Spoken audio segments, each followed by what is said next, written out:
아버지, 이것이 웬일이며 웬 은혜입니까?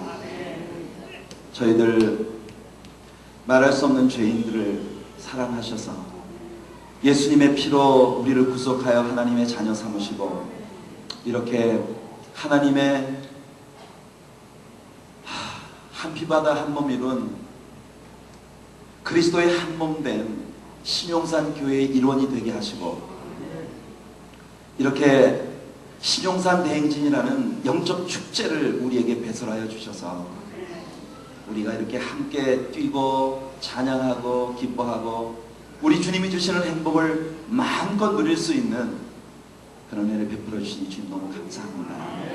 오늘 저녁 우리가 찬양한 그대로 초막이나 궁궐이나 높은 산이나 거친 들이나 우리 주님 예수님이 함께 하시면 그 어디나 하늘나라인 것을 믿사오니 하나님 지금 내 삶의 현실이 어떤 것이든 오늘 나와 함께 하시는 예수님을 붙잡을 수 있는 지체들이 되게 하여 주시옵소서. 부족한 종에게 성령의 기름을 부으시고 우리가 함께 나누는 하나님의 말씀 위에 그리고 이 축제에 함께 동참한 모든 지체들 위에 하나님의 성령을 부어 주시옵소서. 이 말씀을 통해 저희들 마음을 만져주시고 격려해 주시고 새 힘을 부어주시고 축복하여 주시옵소서. 예수님 이름으로 간절히 기도하옵나이다. 아멘. 의도한 바는 아니었는데 이번에 여기 올라와서 이 사사기에 관한 말씀들을 여러분들과 계속 나누게 되는데요. 사실 우리 김호일 집사님께서 이번에 저 때문에 애를 참 많이 쓰셨습니다. 왜냐하면 벌써 한 그 2달 전부터 저에게 이메일을 보내셔서 목사님 오셔서 무슨 설교를 하실 것인지 그 성도님들에게 나누어드릴 이 프로그램을 만들기 위해서 성경 말씀과 설교 제목을 달라고 하시는데 정말 단환이 안 서는 거예요. 그래서 저는 진짜 라스트 미닛까지 굉장히 고민을 했습니다. 그래가지고 우리 김호일 집사님이 저 때문에 아주 마음고생을 많이 하셨어요, 이번에.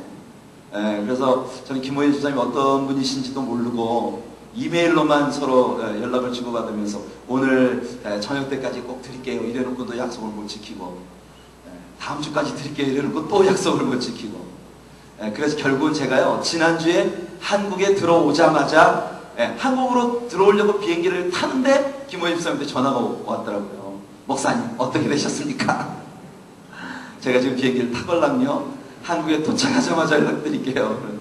한국에 도착을 해서 제가 일단 이 설교를 대략 어떤 설교를 하겠다고 생각을 하고 노트를 드렸는데 여러분 이 사사시대의 그 백그라운드를 가진 말씀들을 여러분과 함께 오늘 저녁까지 이렇게 계속 나누게 되는데 여러분들 이 말씀이 정 목사의 디자인이 아니고 우리 하나님의 디자인이신 것을 믿습니다. 그래서 우리 하나님께서 이번 이 대행진에 올라오신 여러분들을 말씀을 통해서 만져주시고 채워주시고 회복시키시고 새롭게 하시기 이번 주제가 보니까 회복과 부흥이더라고요. 그렇죠?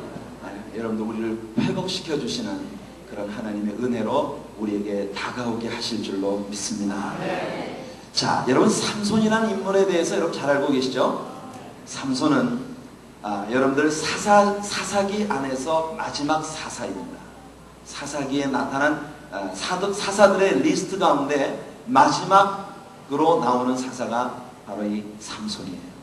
여러분 사사시대의 마지막 무렵이라고 하는 것은 아까도 말씀드렸습니다만 정말 이스라엘 나라의 아주 총체적인 타락과 죄악이 난무하고 있었던 때입니다.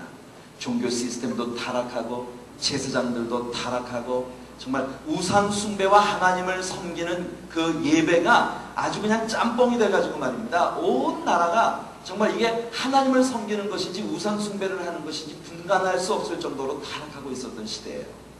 여러분 하나님께서 정말 그 시대 이스라엘 남자 가운데 하나님이 쓸만한 일꾼이 있는가 찾으시는데 하나님께 픽업될 만한 이스라엘의 남자가 보이지 않았어요.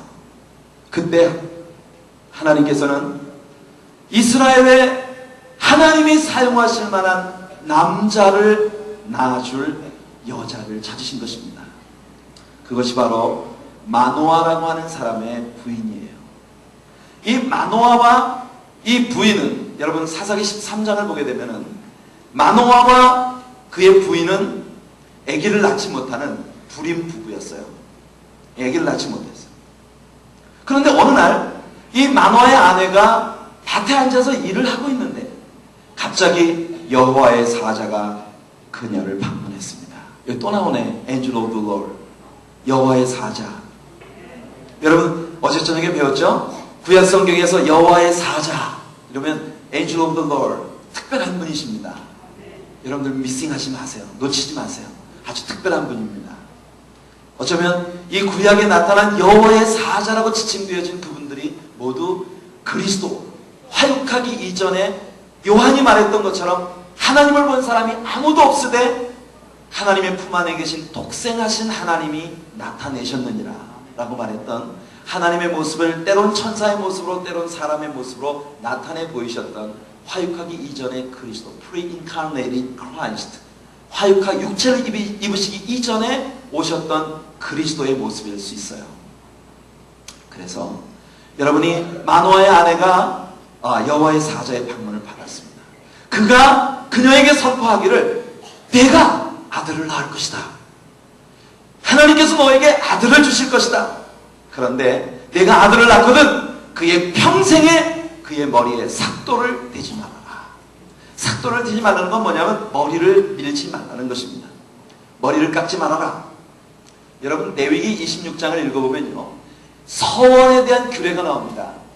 그 가운데 특별히 나시린에 대한 규례가 나오는데, 여러분들 우리 성경에서 나시린이라고 하는 말은 히브리 말의 나지르라고 하는 단어를 그대로 음력한 거예요. 히브리 말의 나지르라고 하는 말은요, set apart from the world to God, 세상으로부터 구별됨을 받아서 하나님께 바쳐졌다는 뜻이에요. 이것이 곧 성경 용어로서의 거룩이라는 단어의 의미이기도 합니다. 거룩이라고 하는, 우리 성도를 헬라어로 하기오스라고 합니다. 하기오스. 한번 따라해 보세요. 하기오스. 네, 발음 잘 하셔야 돼요. 하기스는 애기 기적이고, 네, 하기오스. 참, 여러분들은 신학교 등록도 안 하고 등록금도 안 내고 헬라어까지 배우시고요. 수지 만땅이에요. 네. 이 하기오스라고 하는 말은요, 성도를 지칭할 때, 성도를 지칭하는 말인데, 그 하기오스라는 단어의 의미가 바로 이 구약의 나지르라고 하는 의미와 같은 의미예요. Set apart from the world to God. 하나님께 바쳐졌다. 이것이 여러분 성도의 개념이에요. 여러분들 우리가 거룩한 자가 아닙니다. 그죠? 우리 거룩하지 않아요. 우리 거룩하지 않지만 우리가 우리 자신을 하나님께 드렸을 때 하나님은 우리를 거룩하다고 인정해 주시는 거예요. 그래서 이것이 하나님께 구별됨을 받은 성도의 개념인 것입니다. 원래 이 거룩의 개념은요, 하나님께 특별한 용도로 쓰여지도록 바쳐졌던 성소의 도구들에게 적용되었던 이름이에요. 그 거룩함이라는 거. 성결케 하라. 주전자가 있어요. 주전자. 어떤 사람은 주전자라고 하면 안 되고 수전자라고 해야 된다고 그러더라고요. 근데 그 주전자가 술주자가 아니거든요. 그게 주물주자거든요.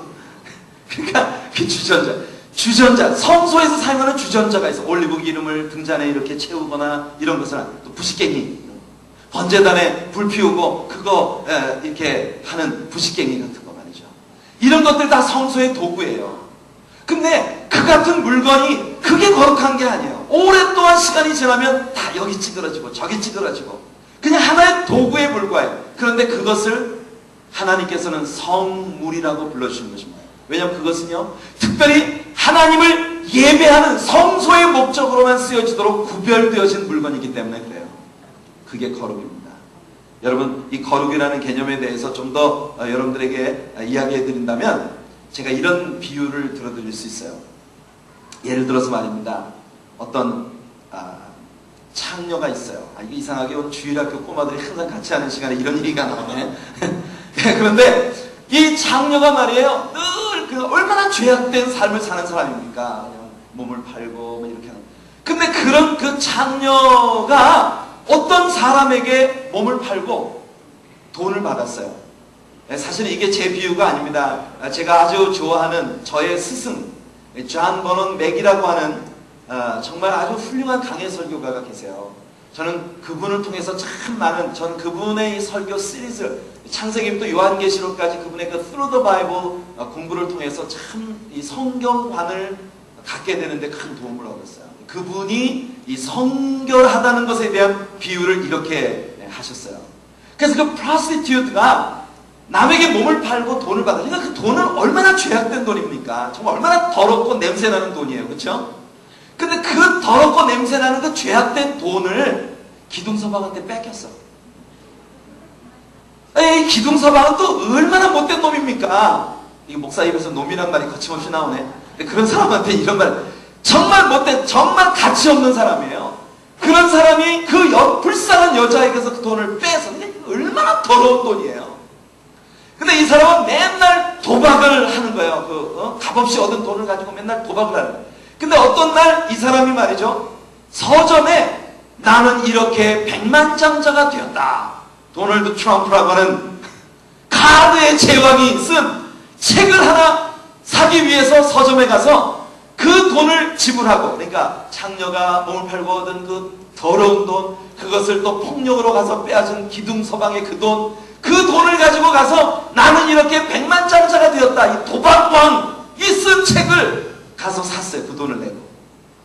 자, 그런데 같은 서점에 한 성도가 성경책을 사기 위해서 들어왔어요.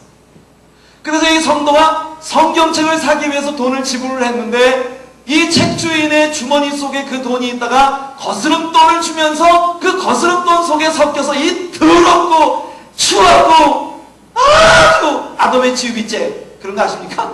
그 추잡하고 더러운 돈이 성도의 손으로 넘어왔어요. 그런데 그 다음 주일날 이 성도가 교회에 예배를 드리러 갔는데, 예배 시간에 헌금을 드릴 때 이 성도가 그 돈을 하나님 앞에 헌금을 드렸단 말이에요. 이 더럽고 치사하고 정말 냄새나는 이 돈을 하나님께서 받으실까요? 안 받으실까요?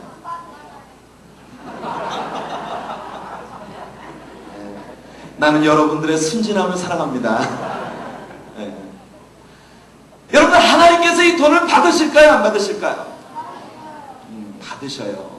하나님 받으셔요. 왜냐하면 거룩이라는 개념은 그런 겁니다.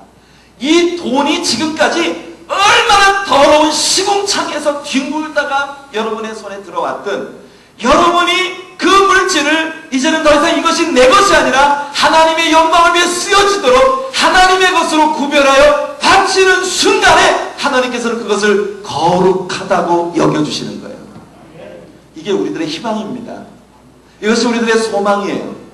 우리는 죄로 말미암아 예수님 앞에 나오기 전에 정말 아주 말할 수 없이 더럽고 추악한 그런 죄인의 삶을 살았던 사람들이에요. 그러나 우리가 예수 그리스도를 구주로 영접하고 내가 하나님께 쓰임받은 하나님의 자녀가 되기로, 하나님의 일꾼이 되기로 주님 앞에 나를 헌신하고 의탁하는 그 순간, 하나님께서는 예수의 피를 우리에게 뿌려주시고 우리를 거룩하다, 성결하다 이렇게 여겨주시는 것입니다. 나시린이라고 하는 것은 구별되어서 하나님께 바쳐졌다는 뜻이에요. 자, 나시린에게는 하나님께서 세 가지를 하지 말라고 금지시키셨습니다. 그 세 가지가 뭔지 아시는 분? 와, 저 주일학교 꼬마가 한번 일어나서 얘기해봐. 큰 소리로. 나시린은 뭐 하지 말아라. 세 가지. 다 들을 수 있게 큰 소리로. 네. 첫째.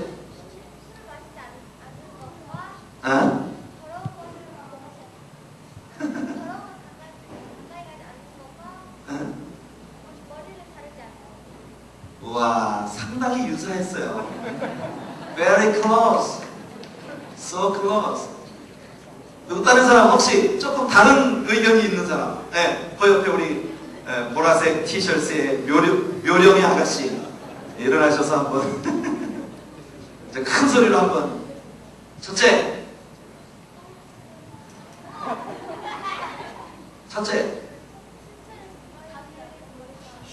와우.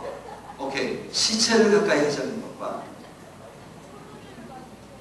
포도주를 마시지 않는 것과 머리를 자르는. 와우. 퍼펙트.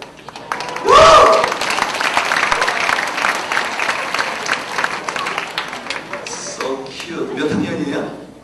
5학년. 정말 대단합니다. 우리 신용산 교회의 실력을 알 수 있을 것 같아요. 하나님께서 나시인들에게는 세 가지를 금지시키셨는데 그 세 가지가 뭐냐면, 첫째는 머리를 자르지 말아라. 두 번째는 포도주를 가까이 하지 말라고 그랬는데, 심지어는 포도주뿐만 아니라 포도 씨나 포도 껍질이나 좌우가 포도에서 난 것은 그 어떤 것이라도 근처도 가지 말라고 하셨어요. 그 다음에 세 번째는 뭐냐면 시체를 가까이 하지 말아라. 예, 그 옆에 있었던 우리 자매도 아주 잘했어요. 그 파란 스트라이프 정말 잘했는데 한 가지가 틀렸잖아요, 그지? 부정한 것을 가까이 하지 말라가 아니라 시체를 가까이 하지 말아라. 자, 그런데 여러분, 이 세 가지 조건이 어떤 의미를 가지고 있는지 아십니까? 자, 나시린에게 하나님께서 머리를 자르지 말라고 하셨어요. 그런데 머리를 자르지 말라는 것, 대개 여러분들이 삼손에 대해서 가지고 있는 오해가 있습니다. 많은 사람한테 삼손의 능력이 어디서 나와요?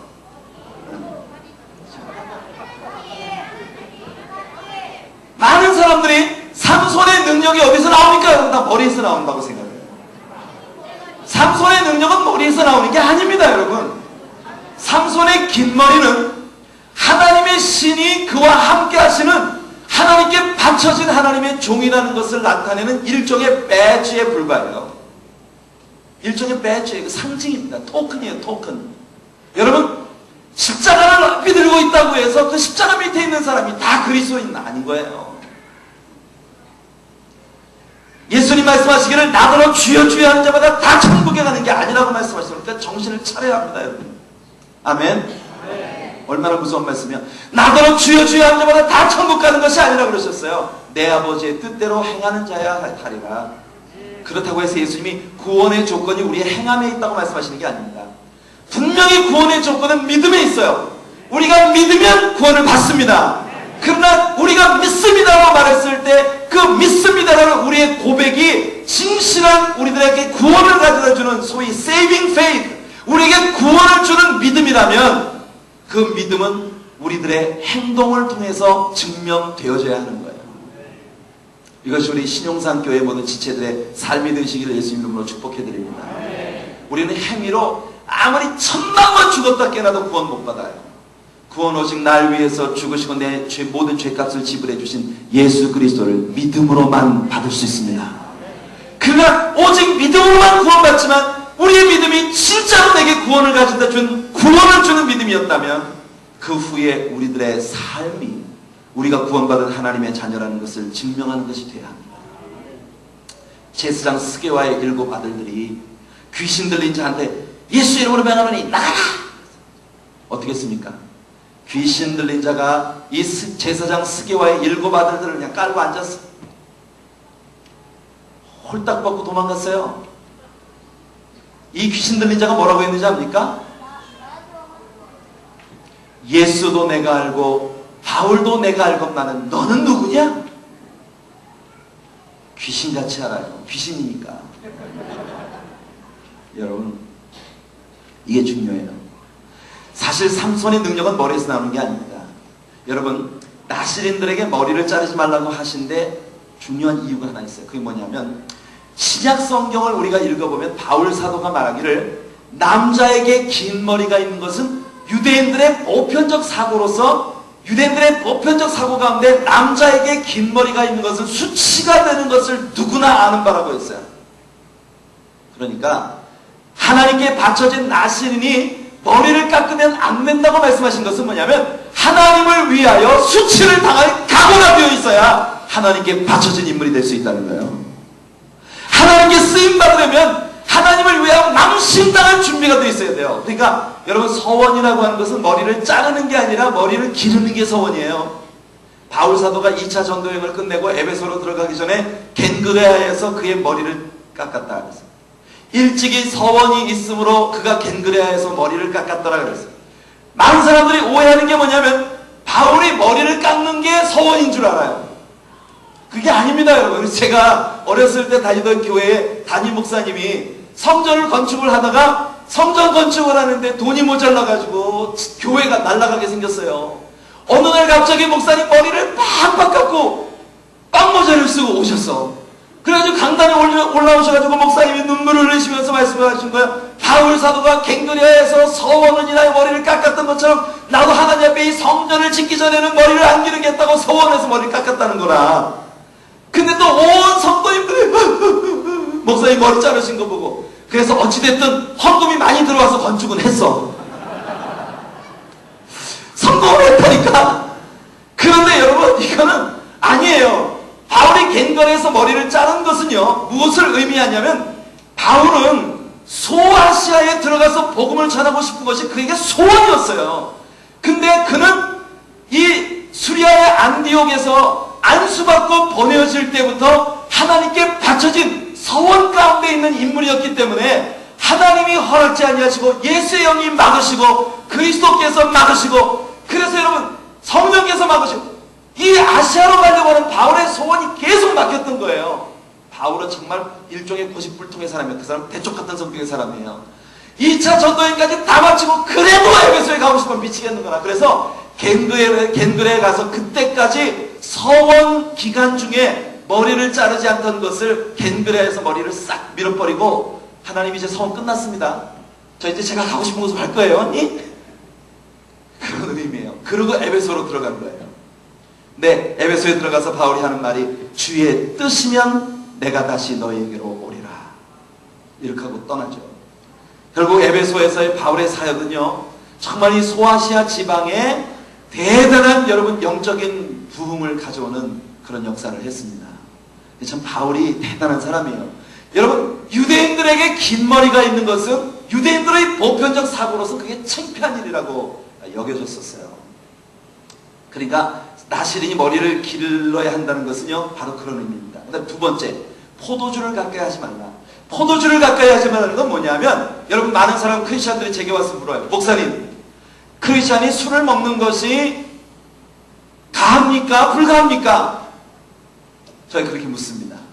많은 사람들의 질문이에요. 목사님, 성경에 담배 피지 말라는 말은 없지 않소? 그 담배를 피는 것이 가합니까? 불가합니까? 성경에 술을 먹지 말라는 말은 없대. 심지어는 어떤 사람은 그래요. 예수님도 술을 좋아하셨대. 이런 젠장. Excuse me. 아니, 어디 성경에 예수님이 술을 좋아하셨다는 말씀이 있어요? 아, 예수님이 첫 번째로 행한 기적이 물을 변해서 포도주가 되게 만드셨다는 거라. 나 이런 정말 예수님이 물이 변해서 포도주가 되게 하셨다는 것이 예수님이 술을 즐겼다는 말씀입니까? 이분 예수님께서 그 가나의 혼인잔치에서 그들과 함께 포도주를 드셨다는 말씀도 없어요. 단순히 그 포도주는 당시에 이 혼인잔치에 있어서는 정말 없어서는 안 될 중요한 물건인데, 그 가난한 부부가 그 포도주가 떨어졌다는 사실 때문에 예수님이 그냥 도와주셨을 뿐이지, 그렇다고 해서 예수님이 술을 즐기셨다는 것은 이건 억지입니다. 억지. 어떤 사람은 성경에 술 먹지 말라는 말은 없다. 그래요. 여러분 잠언서 29장을 한번 보세요. 솔로몬은 말입니다. 논문의 천재예요. 솔로몬은 동물로 말하면 저 레바논의 호랑, 하늘 나는 새에서부터 저 땅속에 기어다니는 짐승에 이르기까지 논했고요. 이 식물에 대해서 논한다면은 저 레바논의 백향목 나무에서부터 울타리에 피어나는 우슬초에 이르기까지 박사였어요. 네, 솔로몬은 논문의 천재였어요. 그 사람은 자기 일생을 두고 뭘 연구해가지고 많은 것을 썼어요. 그런데 그 중에서 솔로몬이 술에 대해서 쓴 논문을 읽어보면 그렇습니다. 포도주는 잔에서 번쩍이고 순하게 내려가나니. 아, 여러분 참, 저는 술을 먹어본 적이 없기 때문에 한 번도 그게 무슨 맛인지는 모르겠지만, 음료수를 사 먹으러 가게에 가보면요, 항상 예쁘게 포장된 건 술이더라고요. 그냥 뭐 콜라, 무슨 뭐 스프라이트 이런 거는요 되게 단순해요. 오랫동안 디자인이 변하지도 않았는데, 술은 뭐 그냥 빨갛고 파랗고 딱 이렇게 색깔에다가, 예? 너무너무 예쁘게 잔에서 번쩍이며 딱 마시면요 미끄럽게 넘어간다는 거예요. 난 미끄럽게 넘어간지 모르겠어요. 그러나 조심하십시오. 결국은 속에서 독사같이 쏜다 그랬어요. 독사같이 쏜다. 사람이 술을 먹고 술을 먹고 술이 사람을 먹는데요. 예? 그래가지고 사람이 여러분 돌아가신 옛날 제가 태어난 그 이듬해 돌아가신 부흥사, 한국의 아주 유명한 부흥사 중에 이성복 목사님이라는 분이 계십니다. 이성복 목사님이 설교하신 테이프를 제가 들어봤는데 그 테이프에 보니까 이성복 목사님이 그런 말씀을 하죠. 여러분, 술 속에는 3가지 피가 있습니다. 술 속에는 3가지 피가 있는데 첫째는 여우피가 들었습니다. 그래서 술만 들어가면 형님 하면서 관계가 좋아지는 것 같아요. 다 여우꼬리 내리고 간교하게 웃으면서 하하하하. 그러나 술을 자꾸 마시다 보면 그 속에서 사자피가 나옵니다. 술을 먹으면 처음에는 형님 아우 권건이 작건이 하지만 나중에는 잿더리가 날아가고 상이 뒤집어지고 싸움이 벌어지고 마지막에는 돼지피가 나옵니다. 술을 먹으면 맨 나중에는 돼지가 돼요. 돼지. 예, 많은 사람들이요. 제가 어렸을 때는 술 취해가지고 얼어 죽는 사람이 그렇게 많았어요. 예? 근데 참 희한해. 그 술병 들고 비틀거리면서 꼭 자기 집 문 앞에 와서 얼어 죽어요.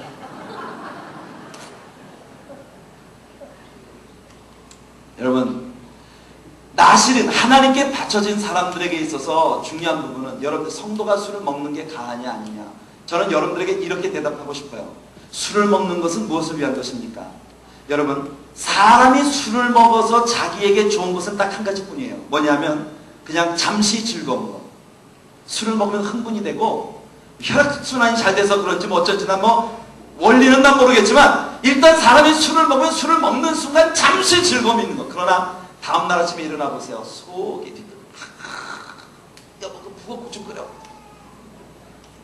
그래서 해장하면서 또 해장술 한 잔 또 해야 돼.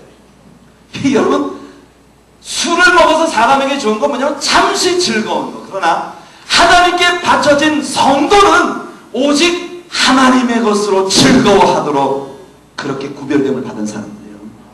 여러분들이 즐거움을 얻기 원한다면 술이나 담배를 구하지 말고 성령을 구하십시오. 여러분, 에베소서 5장에 보니까 바울사도 말씀하기를 술 취하지 말라 이런 방탕한 것이니 성령의 충만을 받으라. 바울은 왜 술 취한 것과 성령 충만 받는 것을 이렇게 이 동일선상에 놓고 비유를 했을까요? 제가 가만히 생각해 보니까 술 취한 사람하고 성령 충만한 사람하고 비슷한 점이 있긴 해. 왜냐하면요, 술에 취한 사람은요 항상 뭘 흥얼거리고 노래를 불러요. 사람 술만 들어가 보세요. 그냥 낙동.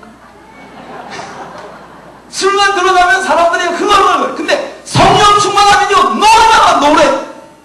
할렐루야.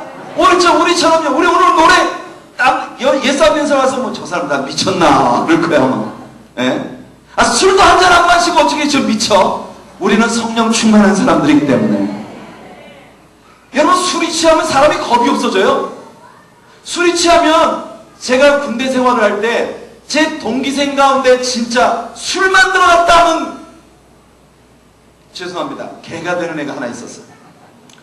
이 녀석 때문에 우리는 회식만 했다면 집합에 회식만 했다면 회식 끝나면 자가 평소에는요 그렇게 순진하고 순진무구한 친구인데 술만 한 잔 들어갔다 하면 그냥 뭐 중대장한테도 대들고 겁이 없어. 근데 여러분, 술 취하면 사람이 겁이 없어지는데 성령에 충만하면 사람이 겁이 없어져. 아멘. 강하고 담대해져요. 우리 신자들이. 그래 바울 사도는 술 취한 것과 성령 충만한 것을 이렇게 패럴렐라이즈 시켜서 평행선상에 놓고 비유를 한 거예요. 그러니 우리 믿는 신자들은요, 여러분, 술로 즐거움을 얻으려고 하지 말고 술로 위안을 삼으려고 하지 말고 오직 하나님께로 나아가야 하는 것입니다. 이게 구별함을 받은 성도의 모습이에요. 그 다음에 나시리는 시체를 가까이 하지 말아라. 시체를. 자, 시체를 가까이 하지 말라는 것은 아까 우리 저 소녀가 말한 것처럼 부정한 것을 가까이 하지 말라는 개념도 있지만, 그러나 여러분 이렇게 한번 생각해 보세요. 갑자기 아버님이 돌아가신다. 그러면 어떡합니까? 자녀가 수습을 해야 될 거 아닙니까? 그러나 하나님께 바쳐진 사람들은 시체를 가까이 하지 말아라. 이게 구약의 나실에 대한 규례입니다. 그렇다고 오늘날 여러분 성도가 부모님들 장례식을 하는 것을 금지했다 이런 얘기를 하는 게 아니에요.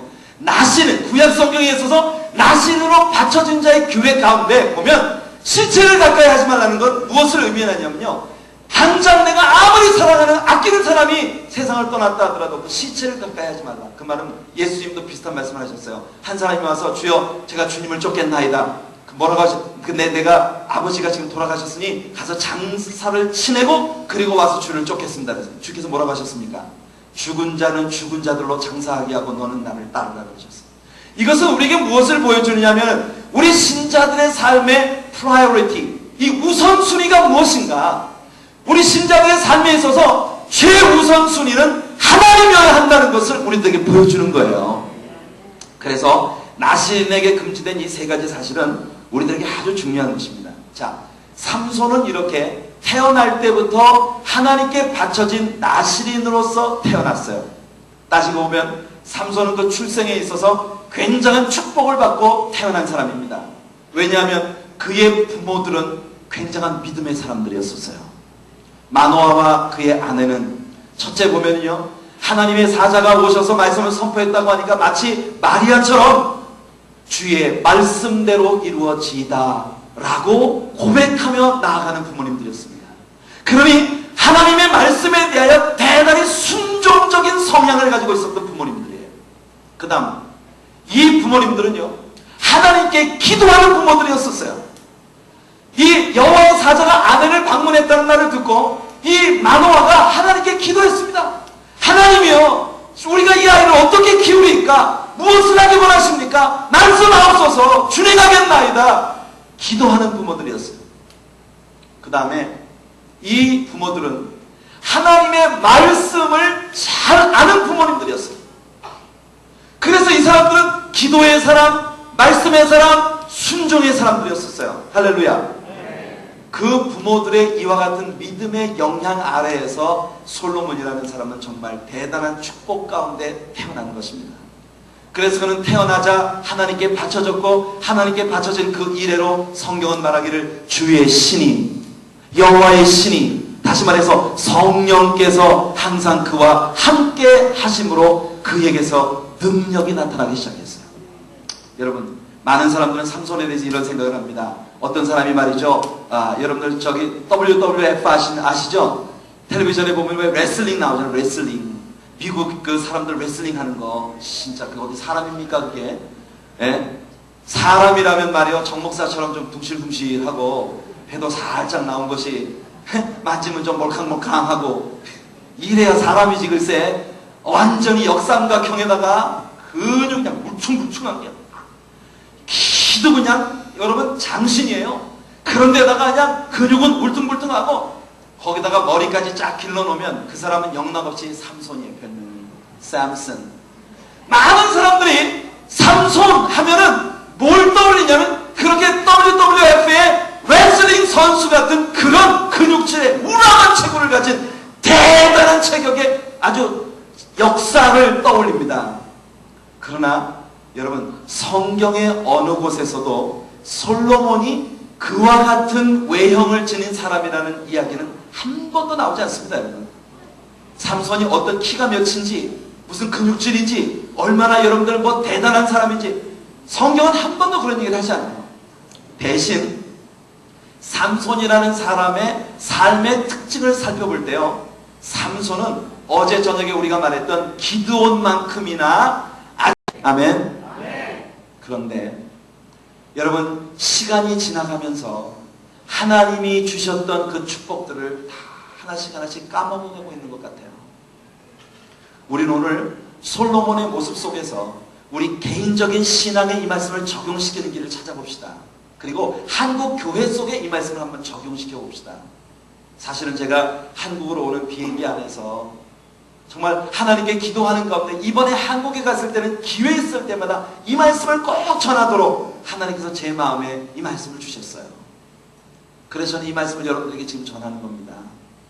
여러분, 우리 한국교회는요, 순수한 믿음의 사람들의 그 신앙 위에 세우셨어요.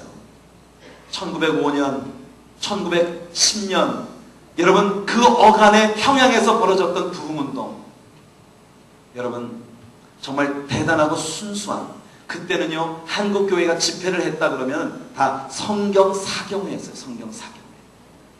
그래서 하나님 말씀을 배우는 일에 얼마나 열심히 했는지 몰라요. 성경을 공부하는데 예수를 믿는다는 것이 말할 수 없는 핍박과 박해와 고난을 가져왔을지라도 하나님 말씀을 배우고 말씀대로 살아가려는 우리들의 믿음의 선배들의 그 순수한 노력이 있었어요. 마노아 부부처럼 우리들의 믿음의 선배들도 기도의 사람들이었고 말씀의 사람들이었고 순종의 사람들이었던 것입니다. 그런데 어느 순간부터인가 한국교회가 변질되기 시작했어요. 그 믿음의 변질이 어디서부터 시작됐다고는 누구도 말할 수 없겠으나 한국교회가 획일적인 교회가 되기 시작했어요. 저마다 대교회를 지향하고 그리고 인간적으로 성공하는 목회를 하기 위한 그런 부밍이 한국교회 안에 벌어지기 시작했어요. 그래서 여러분들 한국교회들 대부분이 같은 방향으로 갑니다.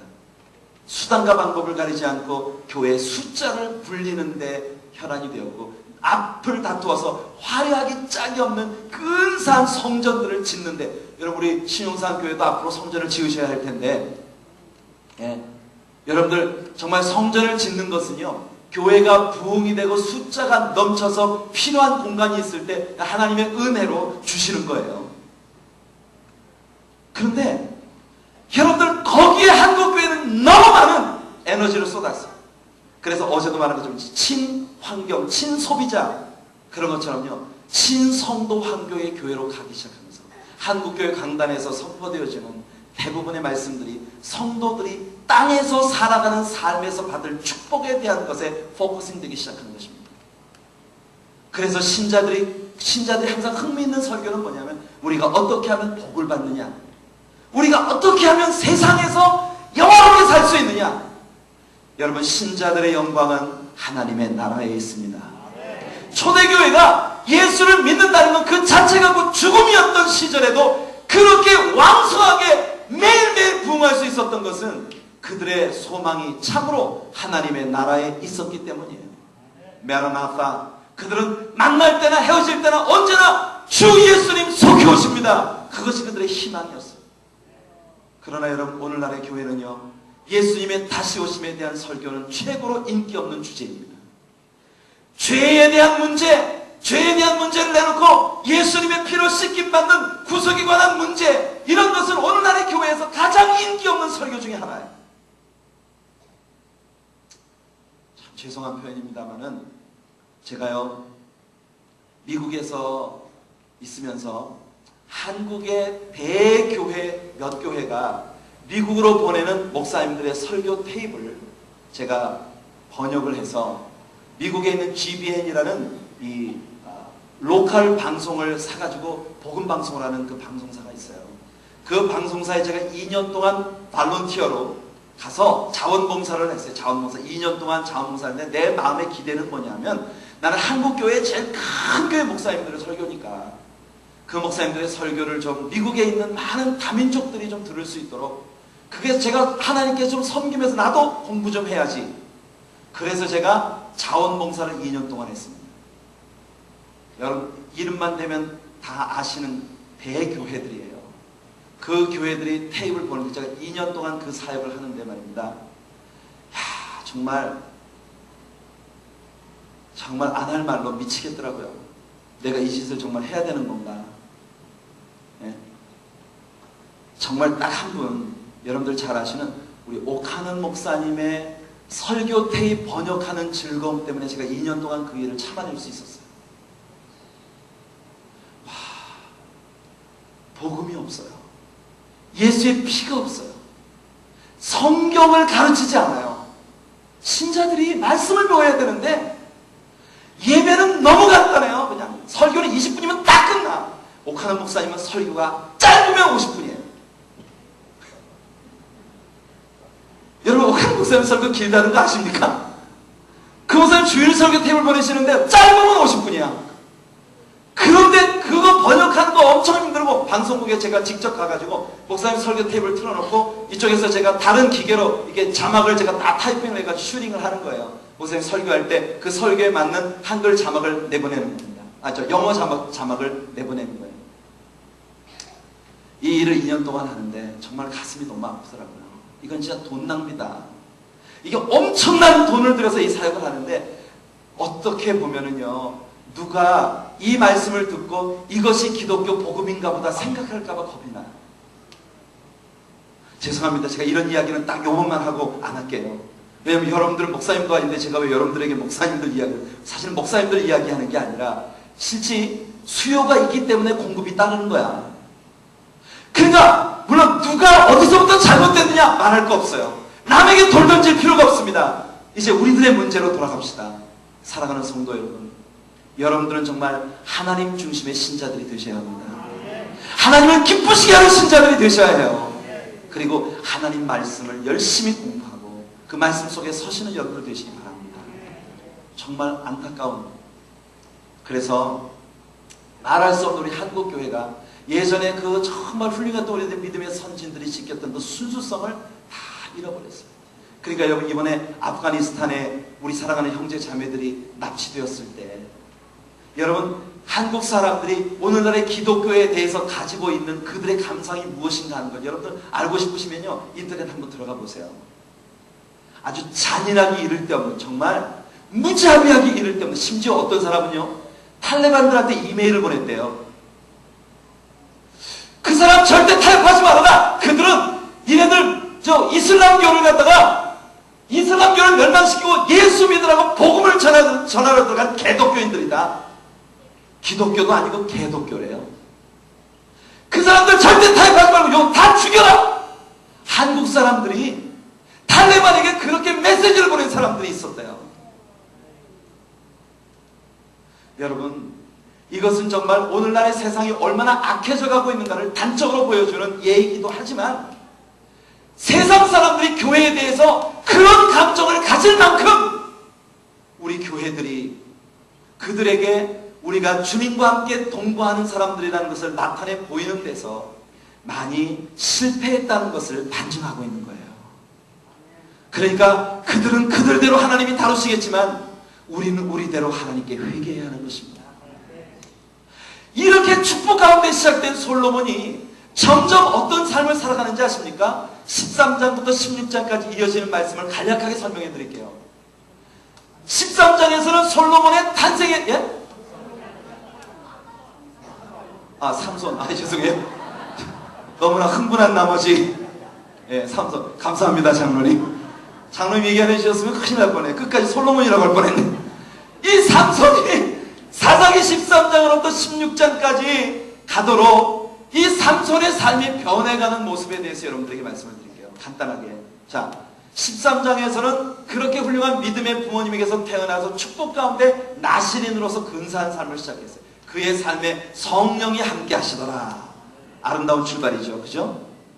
14장에 들어가면서부터 솔로몬에게 이상한 일이 벌어지기 시작합니다. 삼손에게. 잠깐만요, 솔로몬.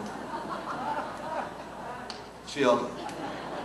삼손에게 이상한 일이 벌어지지 않아요. 삼손이 말입니다, 블레셋에 속한 딥나라고 하는 곳에 내려가서 그 딥나에 있는 블레셋 여자와 사랑에 빠지기 시작합니다. 여러분, 우리가 신명기를 읽어보면 하나님께서 이스라엘 백성들이 가나안 땅에 들어가기도 전에 벌써 하나님께서 이스라엘 백성들에게 선포하셨어요. 너희가 가나안 땅에 들어가면 절대로 가나안 원주민들과 더불어 결혼하지 말아라 그랬어요. 너희 자녀들을 거기에 시집도 보내지 말고 장가도 보내지 말아라. 왜냐하면 그들의 우상 숭배의 문화를 너희 자녀들이 받아들여서 나를 거역하고 나를 버리고 내게 징계를 받아서 열방으로 흩어지게 될 것이라고 하나님이 선포하셨습니다. 그런데 소위 하나님께 바쳐졌다는 나실이라는 인물이 하나님의 백성이 아닌 불신자들과 자꾸 사귀기 시작하는 모습을 볼 수 있습니다. 바울 사도가 고린도 교인들에게 말하기를 너희는 믿지 않는 자들과 멍에를 함께 매지 말라고 했어요. 여러분, 신자들이 이 어두운 세상 사람들과 자꾸 사귀는 것은 스스로 위험한 곳에 자꾸 빠져드는 거예요. 물론 바울이 표현한 그대로 우리가 세상 사람들을 상대하지 않으려고 하면 우리가 지구 밖으로 나가야 할 것입니다. 세상 밖으로 나가야 할 거예요. 우리는 이 세상에 예수님의 복음을 전하기 위해서 세상 속으로 들어가야 할 사명이 있어요. 그러나 세상 사람들과 뒤섞여서는 안 됩니다. 그들과 멍에를 함께 매는 것은 여러분들 불신자와 신자가 함께 있으며 신자가 손해를 봐요. 그렇기 때문에 여러분들 이것을 조심해요.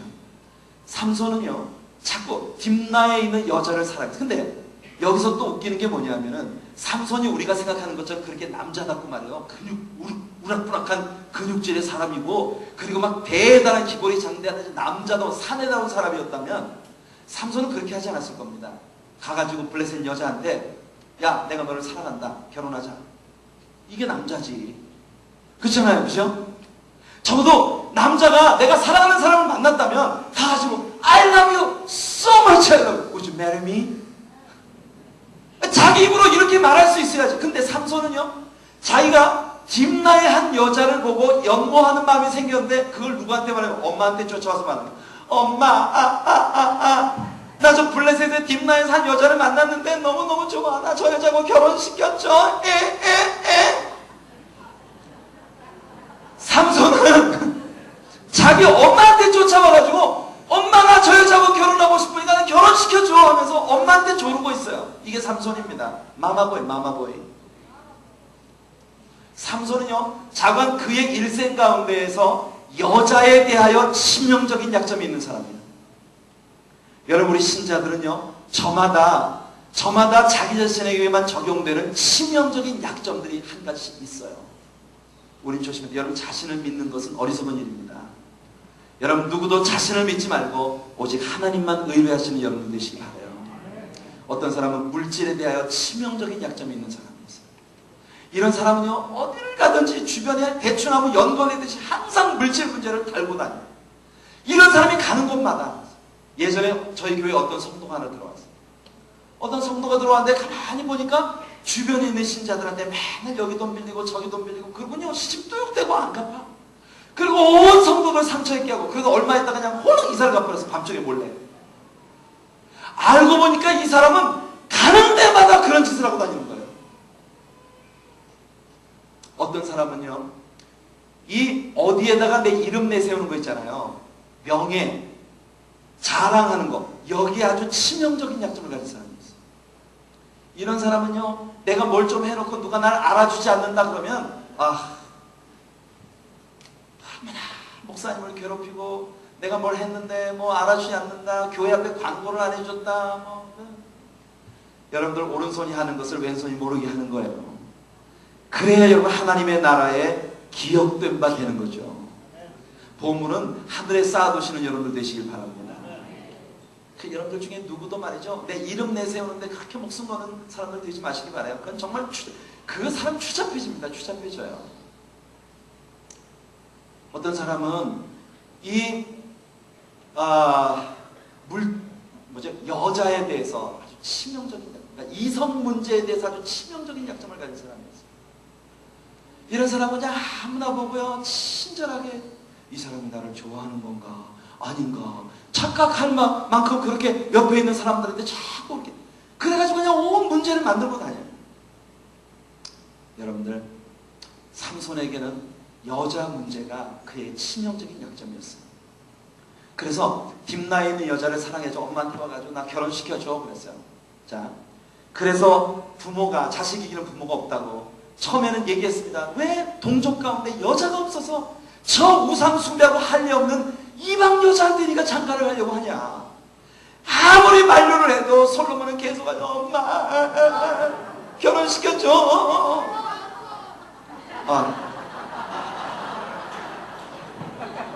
그러니까 오늘 뭐 이상한 저녁이에요 지금. 삼손이 땡큐 삼손이 말이에요. 엄마 결혼시켜줘 이러는 거예요. 그러니까 이 엄마가 할 수 없이 그래 그러면은 어디 저 블레셋 한번 내려가 보자. 그래서 아마 블레셋 어딘가에서 만나기로 약속을 했는지 어쨌는지 모르지만 블레셋으로 내려가는데 삼손과 부모님이 따로 아마 길을 갔었던 거예요. 삼손이 근데 블레셋으로 내려가다가 어디를 가느냐 하면은 포도원으로 들어가서 포도원. 어디로 갔다고요? 포도원. 하여튼 삼손은요 하나님이 하지 말라는 짓만 골라가면서 하는 거예요. 나시리는 뭘 가까이 하면 안 된다고? 포도를 가까이 왔는다 그랬어요. 포도주뿐만 아니라 포도에서 난 것은 어느 것도 가까이 하지 말라 그래요. 근데 왜 포도원에서 자꾸 놀아? 포도원에 들어갔는데 포도원에서 서성거리다가 갑자기 사자가 꽝 나왔어요. 그러니까 삼손이 사자를 갖다가 한 손에 때려 눕혀버렸어요. 여기서 우리는 무엇을 보느냐면 이 삼손이 자꾸만 하나님께서 주신 능력을 자기 개인적인 만용을 위해서 자꾸 쓰고 있는 모습을 보기 시작하는 겁니다. 지금 심각한 문제가 삼손에게 자꾸 벌어지고 있어요. 이방 사람들을 가까이 하죠. 가지 말라는 포도원에 자꾸 놀러가지. 거기다가 여러분 하나님이 그에게 부어주신 성령으로 말미암아 주신 그 능력을 오직 자기의 즐거움을 위해서 함부로 사용하는 그런 모습을 보이기 시작합니다. 삼손이 이 사자를 때려 눕혔어요. 그리고 이제 딥나에 내려갔습니다. 내려갔다가 나중에 다시 돌아오면서 또 포도원을 갔어요. 참 이상해. 오늘 낮에 롯에 대해서 배웠죠? 한번 우리가 죄악된 곳에 길들여지기 시작하면 그것은 정말 집요하게 우리가 아주 망가질 때까지 우리를 놓지 않습니다. 그러니까 조심해야 돼요.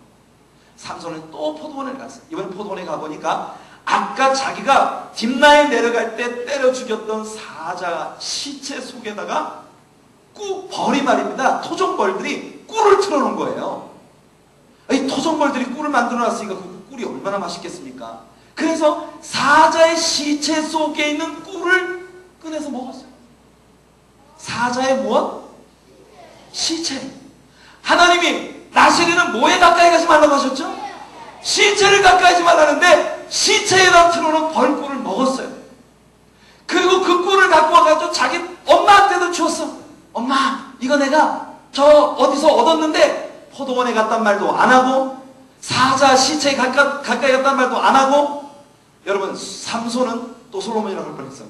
삼손은 자꾸만 이제 엄마 아버지가 자기에게 믿음의 말을 해주는 것을 귀찮아하기 시작했습니다. 우리 살아가는 자녀 여러분들이 자라면서 엄마 아빠가 나에게 믿음의 말을 해주는 것을 귀찮아하기 시작하면 그때부터 큰 문제가 생기기 시작합니다. 여러분들은 엄마 아빠가 다 예수를 믿으시죠? 에이! 여러분들 엄마 아빠가 예수님 다 믿으시죠? 그러니까 여러분들은 정말 복 있는 사람들이에요. 축복된 사람들이에요. 아멘? 그러니까 여러분들은 살아가면서요 믿음을 가진 엄마 아빠에게 순종하고 효도하는 자녀들 되시기 바랍니다. 아멘? 아멘? 이 중요해요. 삼손은요 자꾸만 엄마 아빠를 이제 살살 속이기 시작하는 거예요. 자꾸 자기에게 자기가 하면 안 되는 짓을 자꾸 하면서 이제 엄마 아빠한테 비밀이 들어가기 시작했어요. 자녀들을 키우다가요 어느 날 자녀가 여러분들 앞에 가서 엄마 내 방에 문고리 달아줘. 이때부터 문제가 생기기 시작하는 겁니다. 애가 학교를 갔다 오면요 엄마 다녀왔습니다 이러고 엄마 앞에 앉아가지고 그냥 오늘 학교에서 있잖아 선생님이 뭐라고 했고 친구가 뭐라 했고 무슨 어떤 애가 뭐 이게 행복한 때예요. 오늘 학교 갔다 와서 가방 딱 던져놓고 문 탁 닫고 들어가서 문 딱 안에 잠그고 도대체 그 속에서 뭔 짓을 하는지. 여러분 삼손이 지금 점점 그렇게 변해가고 있는 거예요. 자, 삼손이 나중에 블레셋에 또 놀러 갔습니다. 이게 점입가경이에요. 블레셋 사람들과 함께 잔치를 하면서 블레셋 사람들에게 수수께끼를 냈어요. 자꾸 이방인들과 함께 놀아요. 죄악된 사람들과 자꾸 가까이 해. 그래서 그 술자리에서 잔치자리에서 그 사람들과 함께 놀면서 퀴즈를 냈어요. 그 퀴즈의 내용이 뭐냐면요 내가 죽은 것에서 단 것을 얻었다. 그게 뭐냐? 겉옷과 속옷 30벌 내기를 했습니다. 그걸 내기를 했는데 여러분 블레셋 사람들이 아니 도대체 그걸 지나 알지 딴 사람이 어떻게 알겠냐고. 죽은 것에서 단 것이 나왔다. 뭔 퀴즈가 그런 퀴즈가 다 있습니까? 그 퀴즈를 내놓고 옷 30벌 내놓으라는 거야. 그런데 블레셋 사람들이 말이에요 삼손이 사랑했던 딥나의 그 여자한테 가서 위협을 합니다. 너 어떻게 하든지 이 비밀을 우리한테 알아서 얘기해 주지 않으면 가만 안 놔둘 거야. 불쌍한 삼손은 그녀와 사랑에 빠져서 엄마 아빠를 근심시키면서까지 그녀에게 가까이 갔는데 그녀는요 삼손에게 와가지고 앙탈을 부립니다. 자기 그게 뭔데? 나한테만 비밀 철저히 내 짚어치울게. 나한테만 가르쳐줘. 안 가르쳐줘. 자기 너 사랑하는 거 맞아? 진짜야? 앙탈을 부리니까 남자는 핫바지예요. 하여튼 우리 아담 할아버지 때부터 그랬어요. 그래가지고 글쎄 이 여자가 하도 와가지고 꼬드기니까 삼손이 할 수 없이 그녀에게 비밀을 얘기해줬어요. 여지없이 쫓아가갖고 얘기를 한 거예요. 삼손이 내기에서 졌어. 그래가지고 삼손이요 분풀이를 하는데 여우 30마리를 잡아가지고서 서로 꼬랑지를 묶어가지고 횃불을 붙여가지고 온 사방에 돌아다니면서 이 삼손이 하는 짓을 보십시오. 하나님이 그에게 주신 능력을 갖다가 오직 자기 자신 분풀이 하는 데 쓰고 있어요. 삼손은 자꾸 이상하게 나가요. 여러분 어찌 보면 우리 한국 근대사의 한국 교회의 모습이 이래온 것이 아닌가 생각이 됩니다. 하나님이 주신 축복인데 하나님이 주신 능력인데 그것 가지고 오직 내 자신의 즐거움 위해서 내 자신의 만족을 내 자신의 분풀이 위해서 그렇게 낭비하고 있었던 것은 아닌가. 급기야 여러분들 삼손은 화가 나가지고요 딥나 여자를 버렸습니다. 그랬더니 하필이면 그 부모가 그 여자를 갖다가 삼손의 친구였던 다른 블레셋 남자에게 시집을 보내버렸어요. 나중에 삼손이 한참 동안 그녀에 대해서 잃어버리고 있다가 오랜만에 돌아와 보니까 딴 데로 시집을 가버렸어요. 그러니까 삼손이 화딱지가 나가지고 가가지고 말입니다. 당나귀 턱뼈 하나로 블레셋 사람 1000명을 죽입니다. 분풀이 하는. 와, 하여튼 하는 짓마다 정말 볼만해요. 그리고 난 다음에 삼손이 어디를 가냐면 가사의 기생에게로 들어갔어요. 이건 또 뭔 짓입니까? 하나님께 바쳐진 나시린이 장녀에게로 들어갔어요. 그래서 밤중에 잠을 자고 있는데 가사의 군인들이 멀수히 나와가지고 진을 치고 삼손이 나오기만 하면 죽이려고 기다리고 있는 거예요. 삼손이 밤중쯤 돼서 깨어가지고 밖에 나와보니까 가사의 군인들이 자기를 죽이려고 포위하고 있는 걸 발견했어요. 그러자 삼손이 가가지고 말입니다. 화가 나가지고 이 가사라는 도시의 성문을 갖다가 성문짝뿐만 아니라 문짝 기둥과 문 빗장까지 한꺼번에 통째로 짊어지고, 여러분 이 문이요 여러분 집에 드나드는 저런 문짝이 아니에요. 성문이라면 성문, 가사 성의 성문을 갖다가 정말 괴력이에요. 삼손이 그렇게 우락부락하고 대단히 큰 사람이었다면 아마 블레셋 사람들이 삼손을 죽이려고 덤벼들지도 못했을 거예요. 그런데 블레셋 사람들이 놀라는 이유는 뭐냐면 그런 힘이 도저히 나올 것 같지 않은데 그에게서 힘이 나와요. 사실은 여러분 사사기에 나오는 모든 사사들이 가진 공통적인 특징이 하나씩 있어요. 그게 뭐냐면 전부 다 철저히 약점과 결함을 가진 우리들과 같은, 저와 여러분들 같은 필부 가운데 하나였다는 것입니다. 아주 평범한 남자 여자였어요. 그런데 그들이 하나님께 붙들려서 주님과 함께 할 때 그들이 하나님께 쓰임 받았다는 것을 성경은 우리들에게 보여주고 있습니다. 여러분 입다 같은 사람은요 창녀에게서 태어난 사생아예요. 그래서 마을에서 버려져 가지고 저 들판에 다니면서 비류들, 정말 버려진 사람들의 왕노릇하며 다니던 사람이에요. 그런 사람이 하나님께 붙들려서 사사로 쓰임을 받았어요. 삼손이 강한 게 아니라 그와 함께 하셨던 하나님이 강하신 거예요. 그래서 삼손은 점점 그 사실을 잃어버려가기 시작하는 겁니다. 잃어버려가기 시작해요. 이제는 그게 모두 내 것인 줄 알고 있어요. 그래서 자기 마음대로 쓰고 있어요. 도대체 가사의 그 성문을 짊어지고요 자그만치 그 소의 골짜기에서 헤브론 땅까지 갔어요. 그게 40마일이나 떨어져 있는, 자그만치 60km 이상 되는 먼 길을 갔다가 성문을 짊어지고 갔어요. 괴력이 그에게서 나왔습니다. 불행히도 우리는 그 모습을 보면서 쓴웃음을 질 수밖에 없어요.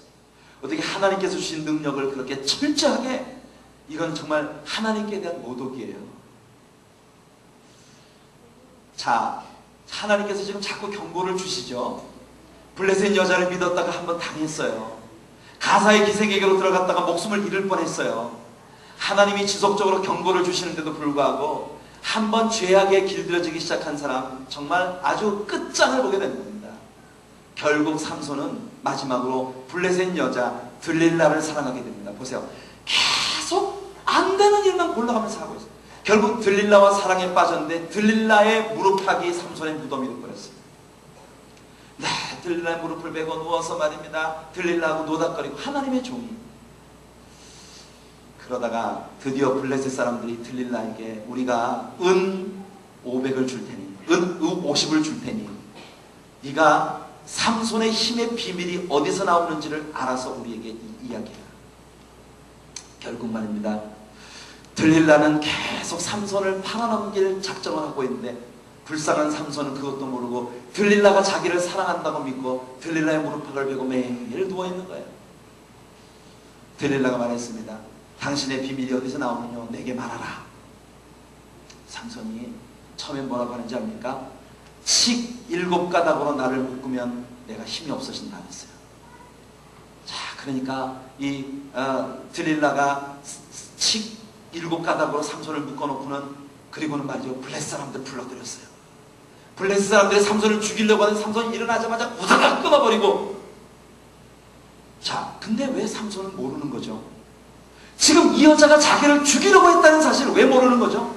눈이 멀어버리면 이렇게 되는 것입니다, 여러분. 정말 콩깍지가 꼈어. 그래가지고 삼손은요, 들릴라가 자기를 팔아넘기려고 한다는 사실을 모르고 또다시 들릴라가 얘기해요. 당신의 비밀은 난 정말 이럴 줄 몰라. 당신 나를 속일 수 있어? 자기 도와가지고 말이야. 정말 당신 너무해. 나를 사랑한다면 그럴 수 있어? 비밀이 뭔데? 삼손이 이번에 뭐라고 하냐면 새로 짠 밧줄로 나를 묶으면 내가 힘이 없어진다 그랬어요. 자, 여기까지는 진실과 아주가 거리가 멀었어요. 똑같은 일이 또 벌어졌습니다. 그 다음 세 번째, 들릴라가 또 물었어요. 이번엔 삼손이 뭐라고 하는지 압니까? 자기 머리카락을 배틀에다가 섞어서 배의 날줄과 함께 이 내 머리카락을 짜면 내게서 힘이 없어진다. 여러분 잘 보세요. 삼손은 계속 거짓말을 하고 있는 것 같지만 사실은 진실에 점점 가까이 가고 있다는 것을 볼 수 있습니다. 이게 우리 신자들이요, 죄에 미혹되어 빠져갈 때 빠져들어가는 모습을 삼손은 우리들에게 너무 정확하게 보여주고 있는 거예요. 그래서 나중에 들릴라가 앙탈을 부리니까 드디어 삼손이 진실을 토합니다. 사실은 나는 나실이니라. 머리카락을 자르면 내게서 힘이 떠날 것이다. 여러분, 들릴라가 삼손의 머리카락을 잘랐습니다. 드디어 삼손이 일어났는데 오늘 여러분들이 읽은 말씀에서 기막힌 말씀이 나옵니다. 삼손이 내가 일어나 예전과 같이 힘을 떨치리라. 예전과 같이 힘을 떨치리라. 여러분 정신 차려야 합니다. 어제도 하나님이 날 도와주셨으니 하나님 무조건 내일도 나를 도와주실 거야.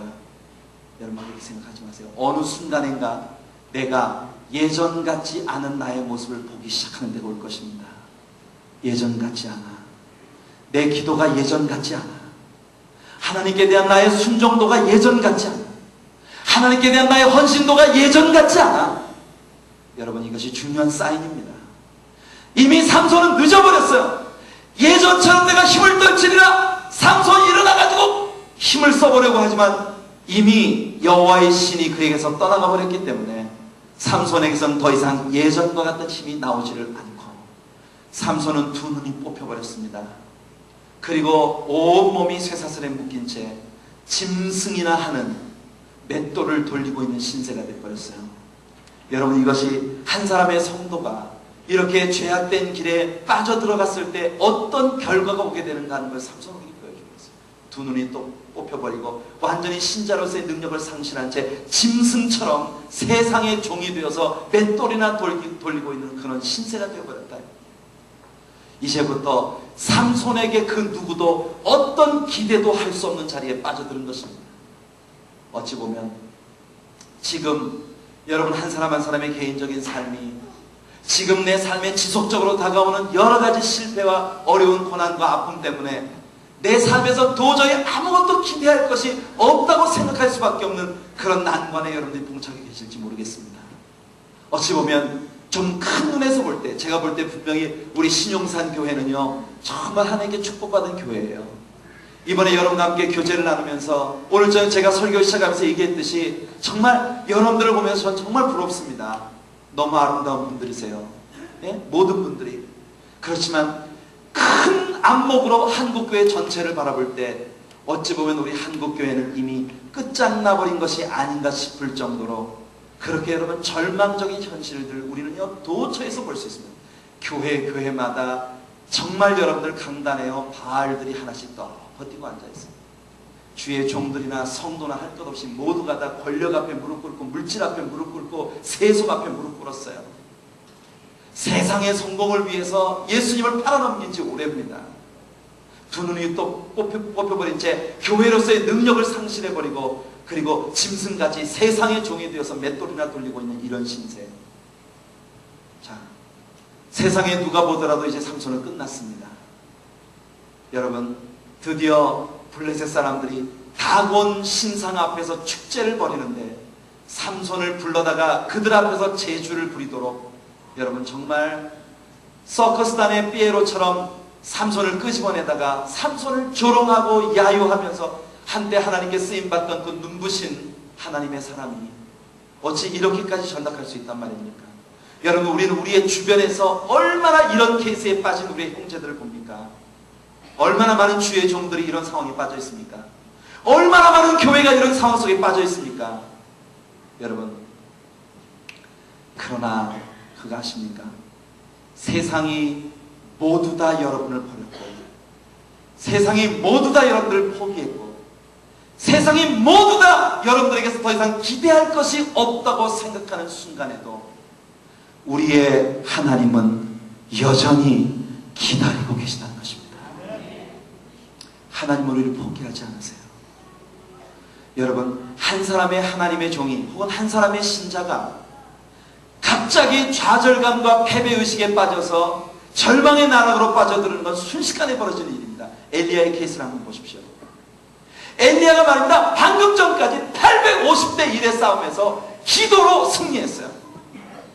그리고 아세라 신을 숭배하던 선지자들과 바알 신을 숭배하던 선지자들 850명을 모조리 죽였어요. 영적인 대승을 거뒀습니다. 그런데 말이에요, 그 엘리야가 갑자기 이세벨이라고 하는 대단치도 않아요. 그 이방 여자 하나, 아주 그 간교하게 이를 데 없는 이방 여자 하나 이세벨이 내일 이맘때까지 엘리야의 머리가 그 몸에 붙어있으면 신이 내게 벌을 내릴 것이다, 엘리야를 죽이겠다는 그 이방 여자 하나의 그 말도 안 되는 위협에 갑자기 엘리야는요 의욕을 상실해버리는 겁니다. 여러분, 신자들이 갑작스럽게 절망에 빠져드는 건 이렇게 순식간이에요. 저는 목회를 하면서 그래서 우리 성도님들의 정말 열심히 있는 그 신앙의 모습과 헌신의 모습에 대해서 많은 때에요 저는 너무나 신뢰할 수 없다는 것을 발견할 때가 있어요. 어제까지만 해도 정말 목사가 죽으라면 죽는 신임까지 할 것 같았던 사람이 아무것도 아닌 일에 하루아침에 갑자기 그 마음을 마귀에게 뺏겨버렸어요. 교회를 해치고 하나님의 종에게 심각한 상처를 입히고 교회에 있는 많은 성도들에게 상처를 입히는 갑자기 이상한 짓을 하는 사람으로 전락해버립니다. 우리 배웠죠? 자세히 주의하여 지혜자처럼 사셔야 합니다. 잠시 마음을 놓으면요 마귀가 공격해 오는 거예요. 엘리야가 좌절에 빠졌어요. 그래가지고 엘리야는 이때로부터 두려움에 빠져서 도망을 치기 시작했습니다. 참 이런 기가 막힌 사실이 뭔지 아십니까? 엘리야가 막 도망을 가다가 도망을 막 치다가 한 곳에 딱 이르렀는데 보니까 거기 천사가 있었어요. 하나님이 천사를 보내셔서, 제가 생각할 땐 말이에요, 만일 제가 하나님이라면 세상에 내가 엘리야야, 이거 어떻게 이럴 수가 있느냐, 내가 너에게 얼마나 복을 주고 내가 너를 얼마나 영광 가운데 사용했는데 네가 나를 이렇게 버리고 도망칠 수가 있어? 제가 하나님이었다면 제가 그랬을 것 같아요. 그래서 엘리야, 내 이놈! 제가 볼 때는요 하나님께서 뿔 달린 천사를 보냈을 것 같아요. 삼시장 들고 이빨 시뻘건 천사, 그게 뭔지 모르겠지만 와가지고 엘리야를 괴롭혔을 것 같은데 하나님은 그렇게 하지 않으셨어요. 천사가 와서 엘리야를 꼭 껴안아줍니다.